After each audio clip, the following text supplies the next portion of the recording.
స్థానిక సంస్థల ఎన్నికల కోసమే రాష్ట్ర ప్రభుత్వం గ్రామ సభల పేరుతో హడావిడి చేస్తోందని విమర్శించారు ఎమ్మెల్యే కౌశిక్ రెడ్డి. హుజూరాబాద్ నియోజకవర్గం వీణవంక మండలం చల్లూరులో జరిగిన గ్రామ సభలో కౌశిక్ రెడ్డి పాల్గొన్నారు. అర్హులను ఎంపిక చేయటం లేదంటూ నిరసన వ్యక్తం చేస్తూ వేదికపై నుంచి దిగి ప్రజలతో కూర్చున్నారు. ప్రజా పాలనంతా బోగస్ అంటూ విమర్శించారు. ప్రజలను మభ్యపెట్టడానికే ప్రభుత్వం గ్రామ సభలు నిర్వహిస్తోందంటున్న ఎమ్మెల్యే కౌశిక్ రెడ్డితో మా ప్రతినిధి సతీష్ ఫేస్ టు ఫేస్. చల్లూరులో జరిగిన ప్రజాపాలన గ్రామ సభలో రసాభాస చోటు చేసుకుంది. ప్రస్తుతం నాకు అందుబాటులో హుజూరాబాద్ ఎమ్మెల్యే పాడి కౌశిక్ రెడ్డి ఉన్నారు.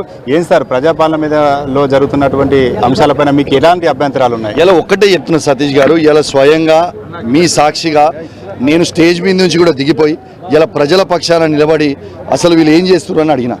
ఇలా స్వయంగా వాళ్ళే చెప్పారు, భూమి లేని ప్రతి మనిషికి మేము 12,000 రూపాయలు ఇస్తామని వాళ్ళు చెప్పిండ్రు.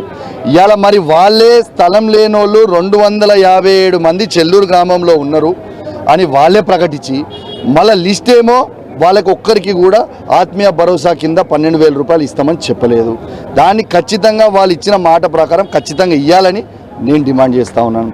అదేవిధంగా ఇండ్లు కూడా ఎలిజిబిలిటీ లిస్టు మేము ఎలిజిబుల్ ఉన్న వాళ్ళం అధికారులు స్వయంగా మైక్లోనే చెప్పింది, మీరు కూడా విన్నారు. 900 మంది ఎలిజిబుల్ లిస్టు మేము పంపితే 306 ఇడికి పంపినరు.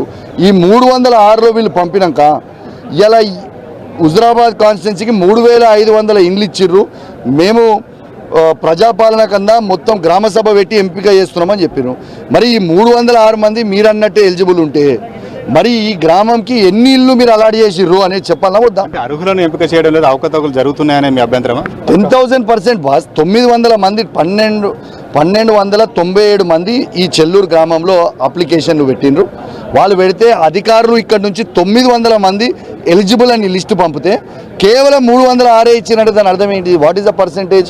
అంటే కేవలం 10-15% మాత్రమే 20% ఇవ్వడానుకున్నారు. 80% మందిని ఎగ్గొట్టారు కదా. ఇది ఎంతవరకు కరెక్ట్? ఖచ్చితంగా అందరికీ ఇస్తామని చెప్పినప్పుడు అందరికీ ఇవ్వాలి కదా. రైతు భరోసా కూడా వీళ్ళు వచ్చినప్పటి నుంచి ఇప్పటిదాకా ₹1 ఇవ్వలే. ఈ ప్రభుత్వము ప్రతి రైతుకి ఎకరానికి 17,500 రూపాయలు బాకీ ఉన్నది. వాళ్ళు ఈ సీజన్తో పాటు ఆ 17,500 రూపాయలు కూడా ప్రతి రైతుకి వేయాలనేది నా డిమాండ్. అంటే ఖచ్చితంగా ఇచ్చిన హామీలను నెరవేర్స్తామని చెప్పి కాంగ్రెస్ చెప్తుంది. కాంగ్రెస్ చెప్తున్నటువంటి మాటల మీద అసలు బీఆర్ఎస్ నమ్మకం లేదా, కావాలని చెప్పి రాజకీయంగా ముందుకెళ్తున్నారు? మీరు స్వయంగా మీ సమక్షంలో, మొత్తం అధికారి సమక్షంలో, ప్రజల సమక్షంలోనే నేను రైతు రుణమాఫీ అయిపోయింది 100% అని రేవంత్ రెడ్డి గారు అసెంబ్లీ సాక్షిగా చెప్పిండ్రు. ఇలా స్వయంగా నేనే 30 పేర్లు చదువుతున్నాయి, అమౌంట్తో సహా, పేర్లతో సహా. మరి రుణమాఫీ ఎక్కడైంది? ఇది పెద్ద ఊర్లు, ఈ ఊర్లోనే 100,000 మందికి రుణమాఫీ కావాలి. శాంపుల్గా 30 మంది నేను చదవడం జరిగింది. రుణమాఫీ ఎంత మేర జరిగింది సార్ మీ నియోజకవర్గంలో? నా హుజూరాబాద్ నియోజకవర్గంలో ఆ రోజు రివ్యూ మీటింగ్లో మంత్రి సాక్షిగా చెప్పిన కేవలం 50% మాత్రమే రుణమాఫీ జరిగింది. ఇంకా 50% మందికి జరగలేదు. ఖచ్చితంగా మిగిలిన 50% మందికి కూడా ఖచ్చితంగా రుణమాఫీ చెయ్యాలి అనేదే నా డిమాండ్. ప్రతిపక్ష ఎమ్మెల్యే ఉన్నారు, మీరు చెప్పినట్టు అంశాలను ప్రభుత్వం పరిగణలోకి తీసుకునే అవకాశం ఉందంటారు? సర్పంచ్ ఎలక్షన్ల కోసం మభ్యపెట్టి బ్లాక్మెయిల్ చేస్తారు అన్నట్టు. ఈ 306 మందిని ఏం చేస్తారు రేపు?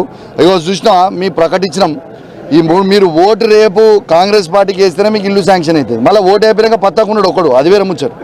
కానీ కేవలం బ్లాక్మెయిల్ కోసం, ఓట్ల కోసం, సర్పంచ్ ఎన్నికల కోసం, ఎంపీటీసీ జెడ్పీటీసీ ఎన్నికల కోసం తప్పితే, కౌన్సిలర్ ఎలక్షన్ల కోసం తప్పితే ఏ చిత్తశుద్ధి మాత్రం కనబడతలేదు. ఇది మొత్తానికైతే అర్హుల ఎంపిక జరగడం లేదు, అంతా కూడా అవకతవకలు దొరుకుతున్నాయి, కేవలం రాజకీయాల కోసం ఇవంతా కూడా చేస్తున్నారని చెప్పి ఎమ్మెల్యే కౌశిక్ రెడ్డి చెప్తున్నటువంటి పరిస్థితి. కెమెరా పర్సన్ సుధీర్తో సతీష్, 10 టీవీ, హుజూరాబాద్.